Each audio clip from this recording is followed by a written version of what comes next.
Hey everybody, welcome back to Move It Monday. I was in the process of setting up the studio for my pole class tonight, and I thought this would be a really good opportunity for me to put you guys through some pole fitness. Not to worry, you don't need to have a pole. Most of the conditioning that we do happens off the pole. So let's just have some fun. You're probably going to, if you have a couple yoga blocks, that would be great. A couple stacks of books. I'm going to be using a foam roller, mat, pair of socks, and hopefully you're on some slippery floor because some of the exercises do require that we're sliding around on our feet. So to start, something that is crucial is warming up. All right, so a lot of what happens when we're doing pole fitness, it requires upper body and shoulder strength. So you really want to work on building strength in the shoulders and mobility. All right, we need to be able to really move the shoulders around. So bring yourself to standing and just let the shoulders slide down your back. All right, and we're just going to take our head and we're going to turn from side to side. All right, so just loosening up the neck, take yourself from side to side. Again, you know what? This is just all about bringing yourself into your body. Good, and then we're just going to take the ear over and switch. Loosen things up.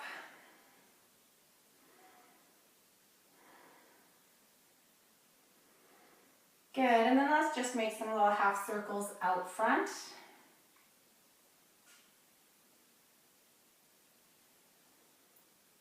Excellent. A lot of people get really scared when they see pole, and it's just the perception is not at all mostly what happens. Certainly not in my studio. So we're going to pull the shoulders up and then set them down your back. Pull and set. Good. And then lift and bring them forward. Lift and forward. The thing is, in order to do a lot of the tricks and movements, we're just going to roll the wrists and change directions and flick, flick, flick, flick. Good. And so palms down, we're going to take palm up on one side. So just turn that shoulder and then other side. Good. And switch. All right, swing the arms around a little bit, loosen things off. We're going to make some big circles to the back. Take out the tree. And then we'll take some to the front. Good. We're going to warm up the hips. We're going to take it out nice and wide. And we're just going to move the hips from side to side. And then come around in some big circles. And change directions. Good. Take it to a nice wide plie. We're going to come all the way up and then we're going to sweep down. Swing the arms, let them flow. I'm going to kill this plant here. Good. Last one. Excellent. Bringing it all the way down. Hands are going to come to the inside of your knees. Keep the back nice and long. Drop the shoulders down between the elbows. And we're just going to give a push down on one and a lift up on the other for a nice little twist. And then switch. Good. And back. And back. Excellent. Hips come up and round the spine all the way up. Excellent. So in a typical class, we would start with some cardio warm-up. I'm not going to take you through any of that.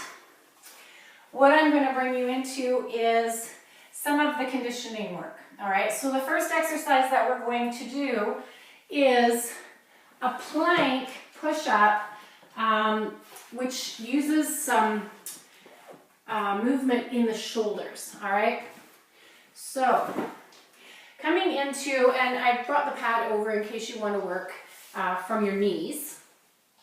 So hands come under the shoulders just as they would for normal plank. And if you're coming into full plank, then come on out. We're going to drop our shoulders and lift, all right? So pull the shoulder blades together and then lift them open. Everything else stays put. All right, just moving through the shoulders. Keep the core engaged. Excellent. 2 more. Good. I'm going to set it down. Now, this next exercise is something that you can do just by setting up. I'm going to use the pole because it's here. But you can use a door frame, so something in front of you. And it doesn't have to be as high as this. It can be a roll of paper towels standing on its end. You're going to set up however many blocks you have. I have 2 here right now. So setting them out, and we're going to lean back into our hands. Bend the elbows, bring the legs up. So lift the chest so the core is engaged. We're going to take both legs over, lift, and set the block down on the other side. Come on back, and lift. Good, and then bring it back. All right, so the closer you are to your solid structure, the higher you have to lift the legs. All right, so let's go through that again. Lifting up and up. Keep the back flat, keep the core engaged. And one more time. Good. Excellent. These really, really good work for your core and your hip flexors.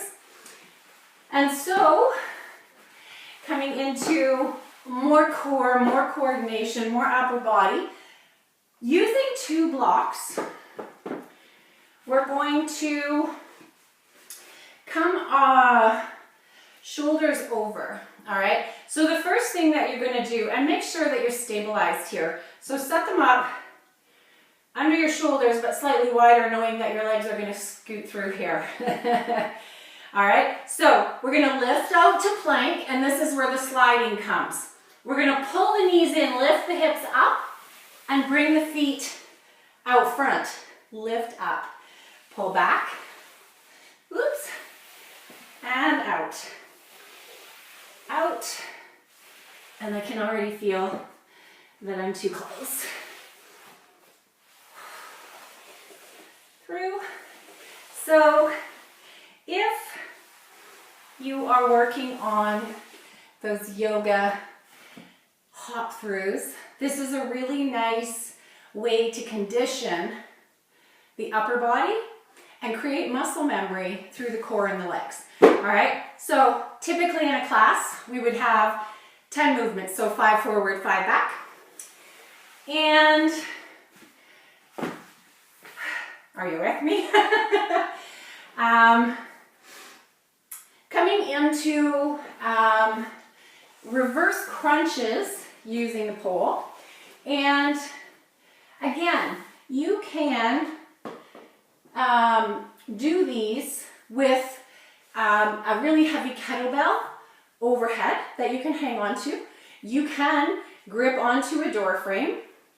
Because I have the pole, I'm going to turn myself around and lay back, bringing my head to the pole, and I'm going to hang on to the pole. I'm going to keep my elbows nice and wide so that I'm activating those back muscles. I'm going to tip my pelvis so that my core is engaged and my lower back is on the floor. And I'm going to come into reverse crunch. Now, I'm going to do this really slow and really controlled. So I'm going to tuck and lift up. And then I'm going to slowly bring it down. Lift all the way up and slowly bring it down. So when I'm doing this, I am conditioning my core so that when I'm trying to come upside down on the pole and do moves, I have that strength that I need. Pulling up. Good. And you can really play with this. You can come into your straddles. You can come side to side in a pike. All right. All of it is working those core muscles. Amazing. core muscle strength builders. All right, so there's your reverse crunches. We did the plank. Okay, building hip flexor strength. So, coming onto a nice cushy mat, we're going to have one knee under our hip on the mat. The other foot is out front. You can flex or point, whatever works for you. If available, have a chair or something, because it's a slip and you never know how far you're going to go and you want to be able to recover.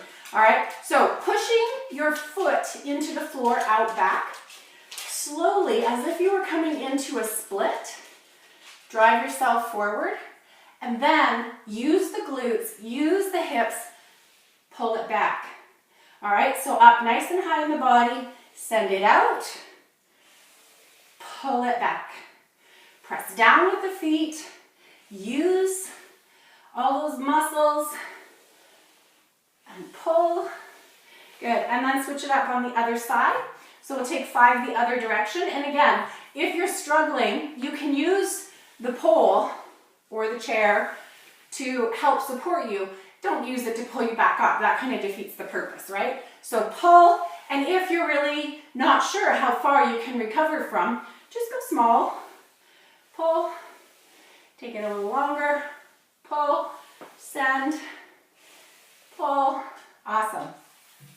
So one of the things that we do for hamstrings in the pole studio is we use foam rollers. So if you come to a sit, so find the end of your foam roller, set yourself right on there. The leg that's off the foam roller is going to come straight out to the side and flex that foot and have the heel directly under your knee. So from here, the leg that's extended out front, you're going to point the toes and pull. Point and pull. And all you're doing is you're getting about an inch of movement at that insertion point for the hamstring and the glute. And you're just going to do that back and forth. Now, it's going to hurt, not going to lie.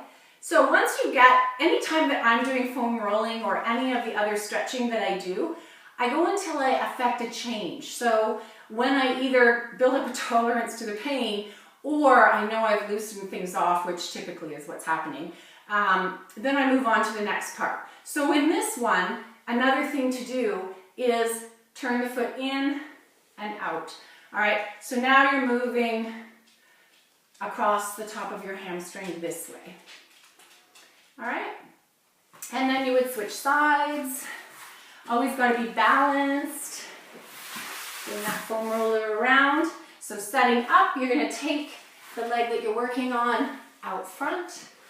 You're going to set up on the other side, heel under the knee, foot flexed, pull and push. It's a very small movement, but it can be very big pain. Good. And then side and in, side and in. This one's not feeling as nice as the other side did.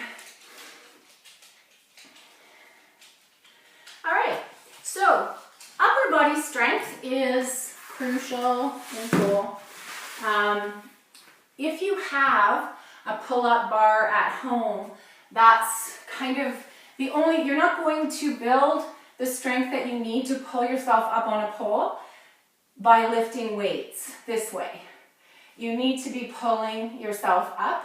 So what I have the girls do is take their hands slightly higher than their eyes, and then they come up on their tippy toes and they pull their body to their hands. All right, and so as you're doing this, and again, you want to set those shoulders down your back and come into it by pulling and releasing. Roll the wrists. Grip and upper body strength are probably two of the biggest factors in being successful on the pole. And then as you get moving through things, core strength, mobility and flexibility through your whole body is going to really, really be helpful. So that's kind of our workout for tonight. Other than the workout tends to typically be a warm-up for actually performing the tricks. And when you build up the strength and you start doing the tricks in themselves become part of your workout. And so we have the shoulder push-ups coming, and you can do these against the wall as well. If you really struggle with holding yourself in plank, you can work those muscles against the wall.